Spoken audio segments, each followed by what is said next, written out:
पहले अयोध्या से कुरुक्षेत्र तक सियासत के रणक्षेत्र से हम आपको खबरदार करते हैं। आज प्रधानमंत्री नरेंद्र मोदी अयोध्या नगरी पहुंचे थे।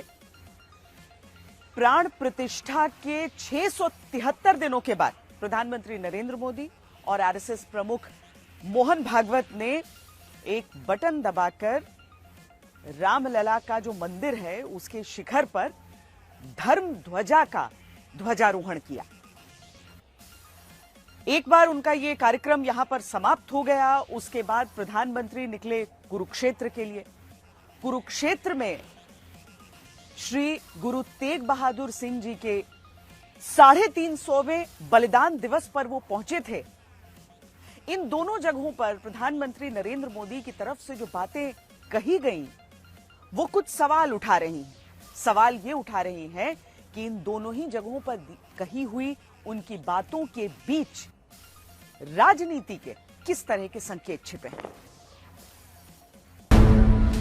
अयोध्या के राम मंदिर को लेकर सदियों से चले जय पराजय के झगड़े में 3 तस्वीरें पहले याद करनी जरूरी है। पहली तस्वीर राम मंदिर के उस अस्तित्व की जिसे तोड़कर बाबरी मस्जिद अयोध्या में बनती है, और फिर तस्वीर टेंट वाले उन रामलला की जो बाबरी ढांचे को गिराकर 1992 में आता है। लेकिन भारत की जय पराजय के झगड़े में इतिहास नहीं, वर्तमान को अब देखना जरूरी है। वक्त का पहिया पूरा घूम चुका है। अयोध्या में इन 2 हाथ पर गौर करिए। एक हाथ देश के प्रधानमंत्री और बीजेपी के सबसे बड़े नेता नरेंद्र मोदी का, जिनकी पार्टी ने 1989 में यानी अब से 36 साल पहले देश के भीतर संघ परिवार की तरफ से पहले से चलाए जा रहे राम मंदिर आंदोलन का समर्थन किया। और दूसरा हाथ संघ प्रमुख मोहन भागवत का, जिनके संघ परिवार ने 1984 यानी 41 साल पहले राम मंदिर आंदोलन की शुरुआत की। 5 सदियां जिस अयोध्या में राम मंदिर के पूर्ण निर्माण में लग गई, वहां पिछले साल जनवरी में रामलला की मूर्ति की प्राण प्रतिष्ठा के 673 दिन बाद अभिजीत मुहूर्त में वो धर्म ध्वजा राम मंदिर के शिखर पर आरोहित होती है, जिसको इतिहास नहीं वर्तमान की राजनीतिक, सामाजिक, धार्मिक जमीन पर देखने और समझने की बहुत जरूरत है। जहां चढ़ते भगवा धर्म ध्वज के साथ भावों का ज्वार भाटा प्रधानमंत्री अपने मन मस्तिष्क में समेटे दिखते हैं। ये ध्वजारोहण देखते हुए प्रधानमंत्री के दिमाग में क्या चलता रहा?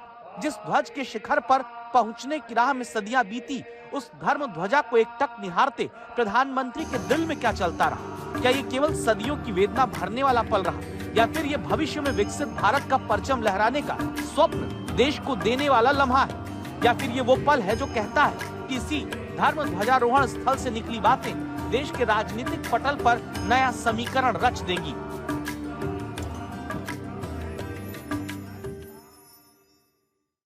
सदियों के घाव भर रहे हैं।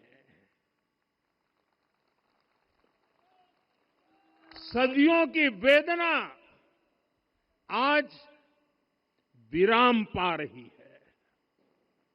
सदियों का संकल्प आज सिद्धि को प्राप्त हो रहा है। आज उस यज्ञ की पूर्णाहुति है जिसकी अग्नि 500 वर्ष तक प्रज्वलित रही है। सदियों की जिस वेदना को विराम और सदियों के घाव भर जाने की बात प्रधानमंत्री ने राम मंदिर के 161 फीट ऊंचे शिखर पर फहरने को बढ़ते ध्वज को देखते हुए महसूस की, उसको लेकर 2 तस्वीरें याद करनी अब जरूरी है। एक तस्वीर उस राम मंदिर की जहां टेंट में राम रहे, जहां अस्थायी रामलला मंदिर के ऊपर एक ध्वज रहा, और दूसरी तस्वीर अब की जो कहती है कि तब से अब तक देश में बहुत कुछ बदल चुका है, जो कहता है कि एक ध्वज उतरने से दूसरे ध्वज के लगने और तीसरे ध्वज से पूर्णता तक का ये सफर विराम नहीं है, नई शुरुआत है। राम राज्य का ध्वज जो कभी अयोध्या में फहराता था और संपूर्ण विश्व में अपने आलोक से सुख शांति प्रदान करता था, वो ध्वज आज फिर से नीचे से ऊपर चढ़ता हुआ और अपने शिखर पर विराजमान होता हुआ हमने अपनी आंखों से देखा है, इसी देह में देखा।